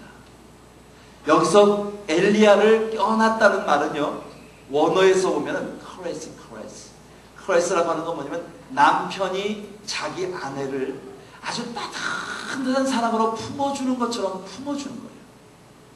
천사는 엘리야를 품어주었습니다. 그리고 천사는요, 떡을 구워서 엘리야에게 대접을 했어요. 야, 여러분 그거 아시죠? 엘리야가 하나님께 멋지게 쓰임받던 하나님의 종이었을 때 아방에게 가서 하나님께서 이 땅에 내가 다시 이야기하기 전에는 우로를 내리지 아니할 것이라고 말씀했어요. 가뭄이 올 것이라고 말씀을 선포하고, 그리고 여러분 저 그리 시냇가에 가 있을 때 엘리야는 하나님께 이렇게 멋지게 쓰임받았었을 때 엘리야는 굉장히 어려움 가운데 빠져야 했었어요. 사실상 엘리야가 이때 경험했던 세 가지 기적을 우리는요 굉장한 축복의 상징으로 바라봅니다. 예를 들어 까마귀가 아침 저녁으로 엘리야에게 떡을 물어다 먹여주었다. 사실은요 이게 하나님의 축복을 우리에게 나타내는 게 아닙니다. 엘리야를 사정없이 낮추시는 하나님의 의도예요. 여러분 왜 하필이면 까마귀입니까? 까마귀는 율법에 의해서 부정하게 여겨지는 짐승이에요. 근데 하나님은 의도적으로 까마귀를 사용하셨어요. 아침 저녁으로 까마귀가 떡과 고기를 물어다 주지 않으면 엘리야는 굶어 죽을 거예요. 그리 시내는 점점 말라 비틀어져 가고 이제 흙탕물 조금 남은 그 물을 아침 저녁으로 마시면서 겨우 연명을 해야 되는 엘리야. 이때 하나님께서는 엘리야에게 한 가지 레슨을 주시는 것입니다. Without you, I'm nothing. 여러분 엘리야의 마음 안에 지속적으로 하나님이 없으면, 하나님 저 까마귀 한날 율법이 부정하다고 여기는 저 까마귀의 도움이 없으면 나는 아무것도 아니구나. 철저히 나는 아무것도 아니다. 하나님이 그에게 레슨을 주시는 것입니다. 까마귀가 물어다주는 고기를 먹어야 했어요. 그리고 난 다음에는 그레 시내가 다 말라버리고 나니까 하나님이 엘리야를 어디로 보내시느냐면 사르밧 과부에게로 보냅니다. 와, 여러분 사르밧 과부, 유대 나라에 과부가 없어서 하나님이 이방 사람 과부에게로 하나님의 종을 보내시겠습니까? 철저히 하나님은 엘리야를 낮추고 계신 중이에요. 네가 이제부터 하는 일은 네가 하는 게 아니라 철저히 너와 함께하는 내가 하는 것이다. 하나님은 이것을 지속적으로 엘리야에게 가르치시는 겁니다. 엘리야의 마음 안에는 Without you, I'm nothing. 주님이 아니면 나는 아무것도 아닙니다. 이것을 지금 배우고 있는 거예요. 그래서 철저하게 이방 여자인 사르밧 과부의 집에 가서, 그것도 말입니다, 기름 조금과 밀가루 한 움큼밖에 없어서 이거 하나 가지고 떡 만들어 먹고 내일은 죽자 이러고 생각하고 있는 사람한테 가가지고 나 위해서 먼저 떡을 만들어주고 그 다음에 네 거 먹어라. 그 다음에 없는데? 하나님은요 철저하게 하나님이 없으면 자기는 아무것도 아니라는 걸 엘리야에게 훈련시키고 계신 거예요. 그러다가 사르밧 과부가, 여러분 우리가 잘 알고 있는 대로 하나님께서 그 가뭄 기간 동안에 기름통에 기름이 마르지 않고 밀가루통에 밀가루가 닿지 않는 복을 주셨어요. 그렇게 해서 그 집에 있는데 어느 날 갑자기, 여러분 이게 축복이라고 생각하잖아요, 그죠? 어느 날 갑자기 아들이 죽습니다. 아들이 죽자마자 사르밧 과부가 엘리야한테 뭐라고 하는지 아십니까? 당신이 왜 내게로 와서, 당신이 왜 내게로 와서 나에게 죄를 생각나게 하는가? 아니, 여러분 이 사르밧 과부의 아들이 죽었는데 왜 엘리야한테 모든 욕이 돌아옵니까? 여러분 하나님이 자기를 통해서 사르밧 과부를 축복하셨을지라도 그게 내 몫은, 그 영광이 내 몫은 아니라는 걸 하나님이 철저히 보여주시는 거예요. 그 다음에 엘리야는 그 죽은 아이의 시체 위에 엎드려서 그 아이의 코에 코를 대고, 여러분들 그 몸 위에 그대로 엎드렸어요. 시체를 가까이 하지 않아야 하는 하나님의 종인데, 그런데 그는요 지금 보십시오, 하나님께서 이 세 가지 레슨을 통해서 철저하게 그 생명을 연명해 가는 것을 위해서요 철저하게 엘리야를 낮추고 계신 것입니다. 넌 아무것도 아니다. 네가 잘나서 쓰임받는 게 아니야. 그게 하나님께서 우리들에게 주시는 교훈입니다. 여러분, 그렇게 훈련을 시켜주실 때 하나님께서는 엘리야에게요 떡과 고기를 까마귀가 물어다 주는데 까마귀가 날라옵니다. 날라와가지고 떡을 턱 떨어뜨리는 거예요. 와가지고 엘리야는 쫓아가가지고요 떡을, 지름탕 위에다가 떡을 떨어뜨렸으니까 그걸 툭툭툭 털어가지고 해가지고 먹어요. 가운데서 엘리야, 그가 하나님의 종으로 멋지게 쓰임받았을 때 오히려 엘리야는 굉장히 어렵게 하나님이 다루셨어요. 그러나 지금 엘리야가 좌절 가운데 있을 때, 낙심 가운데 빠졌을 때, 하루아침에 갑자기 그가 절망 가운데 빠졌을 때 하나님께서는 그를 위하여 천사를 보내주셨어요. 이것이 하나님의 사랑입니다. 여러분, 지금은 까마귀가 떡 떨어뜨려주는 거 먹고 사는 것이 아니라 천사가 와서 떡을 구워서 대접해 주었습니다. 그러면서 뭐라고 얘기하는지 압니까? 이것을 받아 먹어라. 네가 아직도 더 많이 도망가야 하리라. 야, 저는 이 말씀에서 전 쓰러졌어요. 이 말씀에서 전 쓰러졌어요. 하나님께서 엘리야가 아직도 하나님께로 돌이킬 마음이 없다는 것을 알고 계셨어요. 근데 엘리야가 하나님을 피해서 도망치고 있는, 지금 하나님의 종이 하나님 피해서 도망치고 있는 중이에요. 하나님께 반역하고 도망치고 있는 중이거든요. 그런데 하나님께서는 엘리야가 도망치다가 중간에서 기진맥진해서 죽을까봐 엘리야에게 힘을 북돋아 주면서 너 이거 먹고 힘내서 도망가라. 근데 제 말씀은 이해를 잘 못하시는 건가요?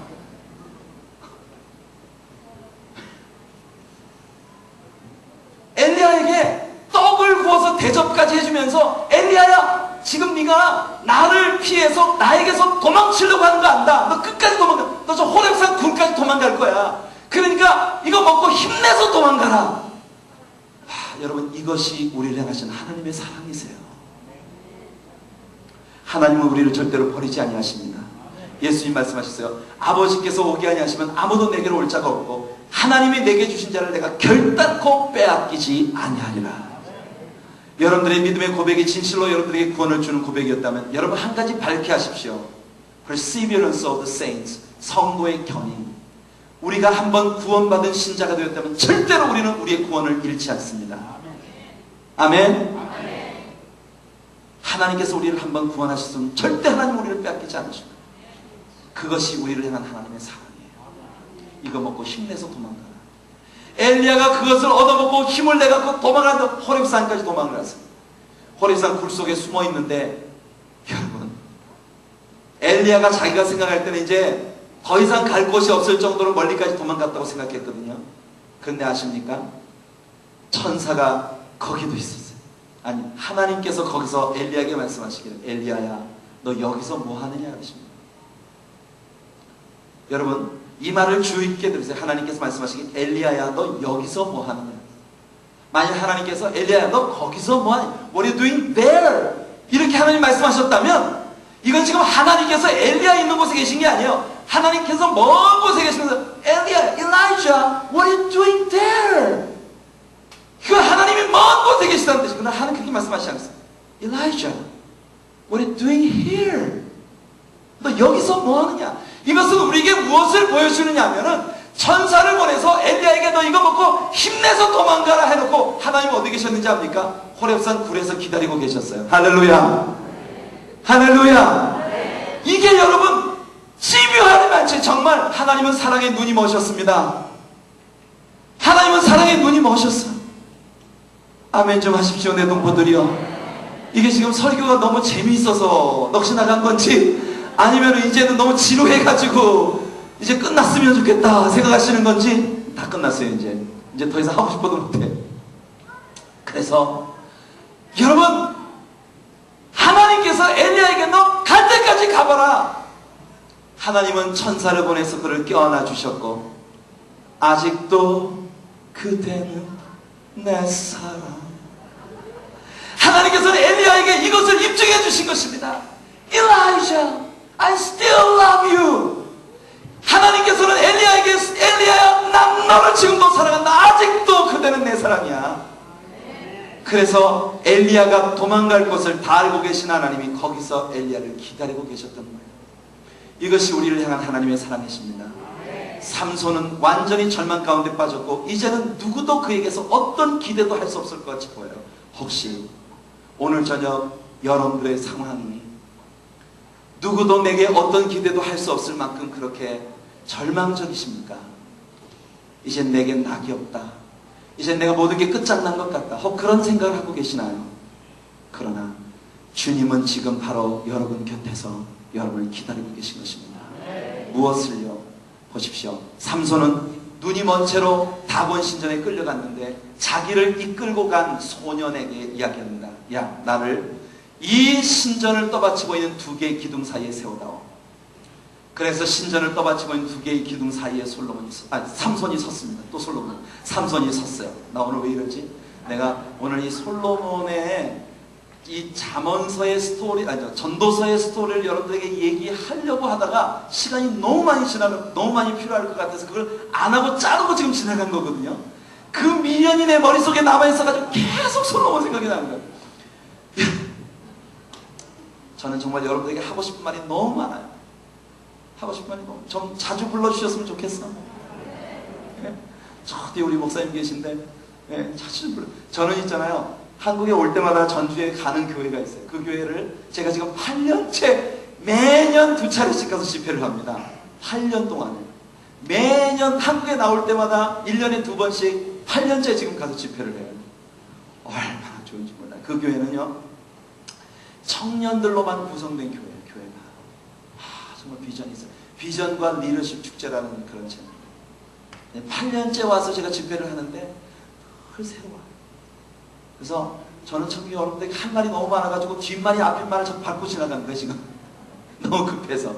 자, 여러분 어떻든 이 삼손이 두 개의 기둥 사이에 서서 드디어 하나님께 절규하기 시작합니다.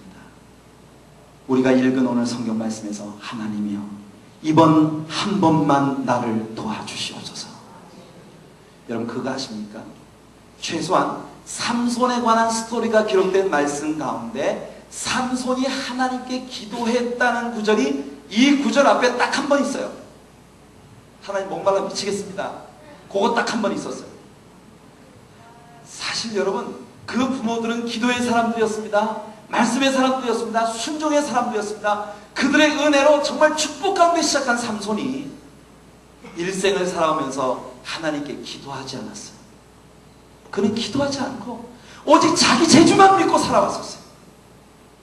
혹시 여러분 오늘 신자인데 기도 없이 사는 신자들이 계시나요? 지금은 우리가 다같이 삼손처럼 하나님께 엎드려 기도해야 될 때입니다. 아버지 하나님, 이번 한 번만 내게 힘을 주시옵소서. 나를 한 번만 사용하여 주시옵소서. 삼손이 여러분 정말 절규하며 하나님 앞에 기도할 때 하나님께서 삼손에게 다시금 힘을 주시기 시작합니다. 하나님은 삼손을 버리지 않으셨습니다. 하나님 삼손을 버리신 게 아니에요. 삼손이 두 개의 기둥을 껴안고 힘을 쓰니까 두 개의 기둥이 무너지면서 그 다곤 신전이 무너져 내리고, 그리고 그 신전에 들어있었던 블레셋의 모든 방백들과 백성들이 몰수히 죽임을 당합니다. 성경은 우리들에게 이렇게 결론을 짓습니다. 삼손이 죽을 때 죽인 사람들의 숫자가 살아있는 동안에 죽인 사람들의 숫자보다 더 많았더라. 이것이 우리들에게 무엇을 보여주느냐? 우리가 우리의 지식 가지고 뭐 할 때, 우리가 우리 물질 가지고 뭐 할 때, 우리가 내 능력 의지하고 뭐 할 때, 기도 없이 뭐 할 때, 사실 우리가 하는 것은 초라하기 이를 데 없어요. 겉보기에는 화려할지 모르지만, 그러나 여러분, 우리가 하나님의 성령의 능력을 의지하고 주님이 주시는 힘으로 오직 순수하게 주님께 나아가, 주님, 나는 아무것도 아닙니다. Without you, I'm nothing. 우리 주님 앞에 고백하면서, 주님 아니면 나는 아무것도 아닙니다. 그렇게 고백하면서, 주님 나를 사용하여 주시옵소서. 내게 능력을 부어 주시옵소서. 이번 한 번만 나를 써 주시옵소서. 그렇게 부르짖으며 나아갈 때에 우리 일생 동안 내 힘으로 한 것과 견줄 수 없는 하나님의 능력이 신용산 교회를 통해서 나타나게 될 줄로 믿습니다. 힘을 잃은 한국교회 속에서 나타나게 될 줄로 믿습니다. 여러분 가정에서 나타날 줄 믿습니다. 하나님의 아들 딸들로 여러분 한 사람 한 사람에게서 나타나게 될 줄로 믿습니다. 아멘. 할렐루야. 우리는요 rechargeable, 우리는 재충전이 가능한 사람들이에요. 미국에 가면 에너자이저라는 배터리가 있습니다. 배터리, 건전지. 에너자이저라는 건전지가 있는데, 그 건전지를 선전하는 CF 프로그램이 어떻게 나오는지 아십니까? 인형이 있어요. 인형이 북을 쳐요. 여러 개의 인형들이 북을 칩니다. 땅땅땅땅. 그게 뭐냐면 뒤에 여기에 그 배터리가 드는 거예요. 그래가지고 그 배터리가 처음에는 스위치를 딱 키면 힘이 좋으니까 그냥 땅땅땅땅.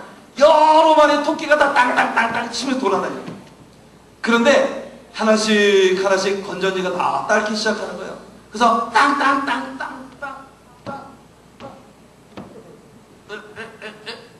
이거 쓰는 거예요.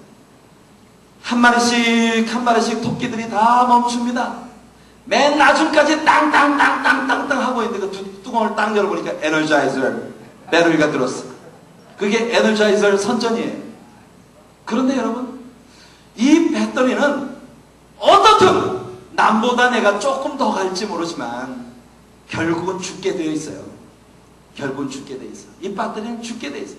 처음에는 막 왕성하게 땅땅땅땅땅땅 시작했을지 모르지만 시간이 지나가면서 땅땅땅땅땅 남들보다 조금 더 남아있었을지 모르지만 여전히 죽게 돼 있어. 땅땅 땡 죽었어. 그러나 여러분, 재충전용 배터리가 있습니다. 재충전용 배터리는요, 그거 여러분 벽에다가 딱 코드를 꽂기만 하면 다시 충전이 되는 거예요. 다시 충전이 되는 거예요. 사도행전을 읽어보면요, 사도들의 역사 가운데 지속적으로 반복되는 단어가 하나 있습니다. 그게 뭐냐면 사도들이 성령이 충만하여 말했더라. 사도들이 성령이 충만하여 기도하여 가라되 사도들이 성령이 충만하여 담대히 전하였더라. 여러분, 하나님의 성령께서 우리 신자에게 한 번 들어오시는 것은 한 번에 들어오셔서 우리 안에 내주하십니다. 하지만 성령의 충만은요, 우리가 지속적으로 받아야 돼요. 여러분들 콜라를 마시면요, 리필 해줘요. 리필, 그죠? 그런 것처럼 하나님의 성령은 우리들의 지속적인 기도 생활을 통해서 항상 충만하게 리필을 받아요. 리필. 기가 막힌 사실은 뭐냐면 하나님께서 저와 여러분들을 리차저블하게 지으셨다는 것입니다. 다시 충전이 가능한 존재로 지으셨다는 거예요. 아멘. 우리는 절대로 절망적이지 않습니다. 여러분들의 가정은 리차저블해요. 여러분들의 교회는 리차저블해요. 우리 대한민국은 리차저블입니다. 대한민국의 교회는 리차저블해요. We are rechargeable. 여러분들의 가정은 리차저블해요. 여러분들의 믿음은 리차저블해요. 여러분들의 교회는 리차저블이에요. 정목사도 리차저블이에요. 여러분, 우리 장로님들 오늘 점심 식사를 하면서 우리 장로님 한 분이 그러시더라고요. 옛날에 내가 강사님 오시면은 자동차 운전하고 하는 게 다 내 몫이었는데 내가 은퇴가 한번 하니까 나 시켜주지도 않아. 제가 그 말씀을 듣고 얼마나 참 감사한지요. 어쩌면 마음 안에 그렇게 순수한 하나님을 향한 이 섬김의 열정이 마음 안에 있으신지. 근데 여러분들, 우리 장로님은 은퇴하셨다 하더라도 우리 장로님 사명이 다 한 건 아닙니다. 아멘. 하나님은 우리 장로님도 리차저블로 지으셨어요. 오늘 이 저녁에 여러분들 다시 리차저블한 존재로 확인시켜 주시기 바랍니다. 하나님의 성령께서 여러분을 리차지해 주시길 바라요. 재충전해 주시기 바라요. 여러분 가정 재충전 받아야 합니다. 한국교회 재충전 받아야 합니다. 여러분 한 사람 한 사람 신앙이 재충전 받아야 합니다. 아멘. 우리는 리차저블하게 지원받았어요. 할렐루야. 오늘 저녁 우리를 재충전시켜 주시는 하나님께 우리 뜨거운 박수로 경배합시다. 할렐루야. 할렐루야. 하나님 찬양합니다. 주님 사랑합니다. 우리 모두를 재충전시켜 주시옵소서. 세상은 다 가망이 없다고 말하고 세상은 다 절망적이라고 말할지 모르지만 우리를 향하신 하나님의 사랑은 아직도 끝나지 않았습니다. 우리를 향하신 주님의 자비하심이 무궁하시고 그의 인자는 끝이 없고 그의 성실하심이 아침마다 새로운. They are new every morning, new every morning. Great is thy faithfulness, O Lord. Great is thy faithfulness. 주의 자비하심과 그의 성실하심과 그의 은혜가 끝이 없어요. 무궁하십니다. 영원하십니다. 하나님 우리를 포기하지 않으십니다. 하나님 절대 우리를 놓지 않으십니다. 우리가 어떤 절망적인 상황 가운데 빠져있다 할지라도 한 가지, 솔로몬은 지금까지 기도하지 않았지만 그 마지막 순간에 하나님께 절규하면서 하나님, 내 생에 삼손, 내 생에 단 한 번만이라도. Sorry guys.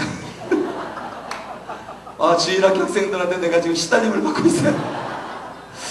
여러분, 삼손이 그 마지막 순간에 내 생에 단 한 번만이라도 하나님이 나라는 사람을 이 땅에 태어나게 하신 그 이유를 위해서 내 생명을 바치게 하여 주시옵소서. 내 생에 단 한 번만이라도 하나님이 나를 이 땅에 보내신 그 뜻을 이루고 죽게 하여 주시옵소서. 오늘 저녁 이것이 우리들 모두의 기도가 되길 바랍니다. 이것이 우리들 모두의 외침이 되길 바랍니다. 할렐루야. 기도합시다.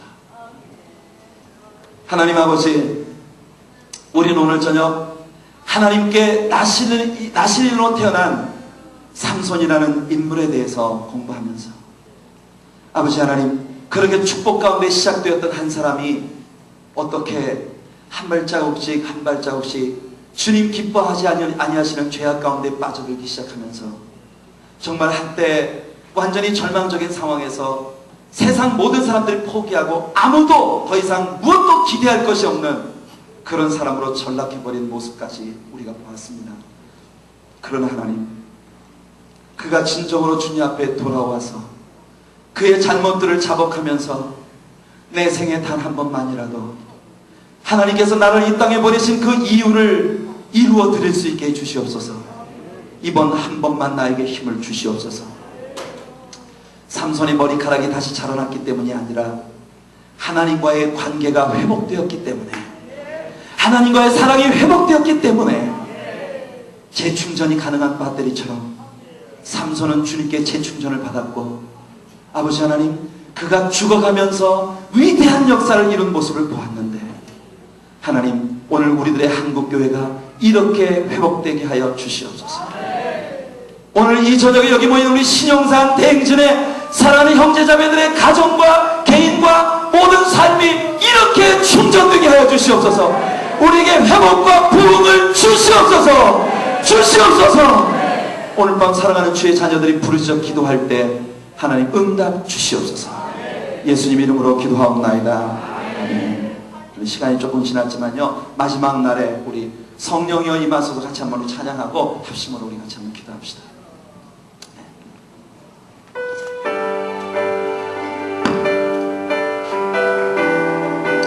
오늘 여러분은 삼손과 같은 심정으로 주님 앞에 우리 간구하며 나갑시다. 마지막 날에 마지막 날에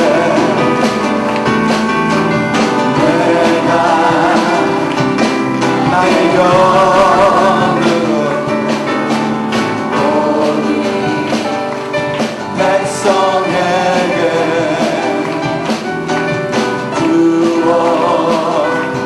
부어주리라. 자녀들을 깨어날 것이요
북쪽에 부흥의 소리라 이 땅에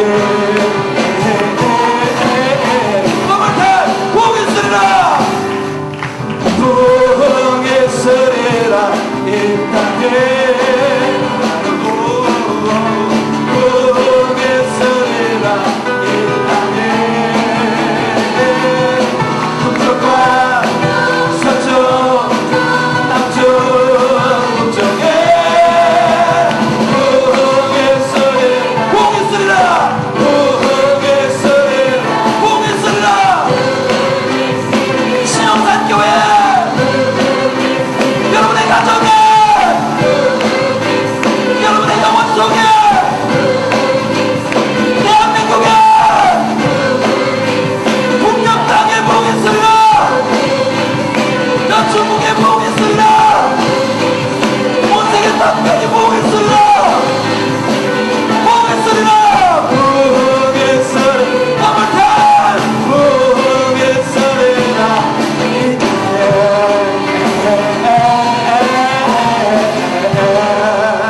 이 땅에 할렐루야 할렐루야 하나님의 부흥이 오늘 밤 우리에게 임했습니다.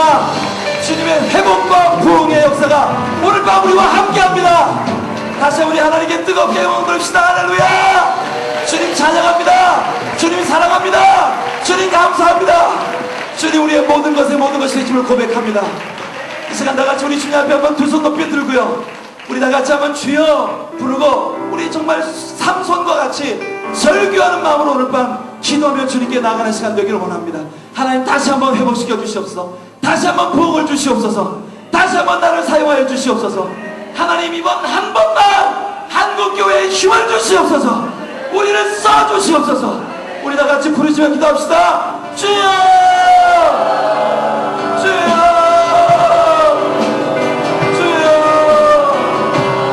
자비로우신 아버지 하나님 주의 은혜와 사랑을 감사합니다. 오늘 이 밤 사랑하는 주의 아들 딸들 주의 약속의 말씀 붙들고 아버지 하나님 세상이 모두 우리를 포기하고 우리가 절망적이라고 말해도 끝까지 우리를 버리지 아니하시고 포기하지 아니하시며 우리를 붙잡아 주시고 우리를 사용하시기 원하시는 사랑의 아버지 앞에 믿음으로 나아가오니 하나님 아버지 우리의 모든 붙잡아 주시옵시고 아버지 우리 삼손에게 다시 한번 주님의 능력을 부어주셨던 것처럼 오늘 이 시간 우리에게 능력을 부어주시옵소서. 세임을 부어주시옵소서. 세임을 부어주시옵소서. 우리 신용산교회가 재충전되게 하시고 우리 모든 영혼들이 재충전되게 하시고 한국교회가 재충전되게 하여 주시옵소서.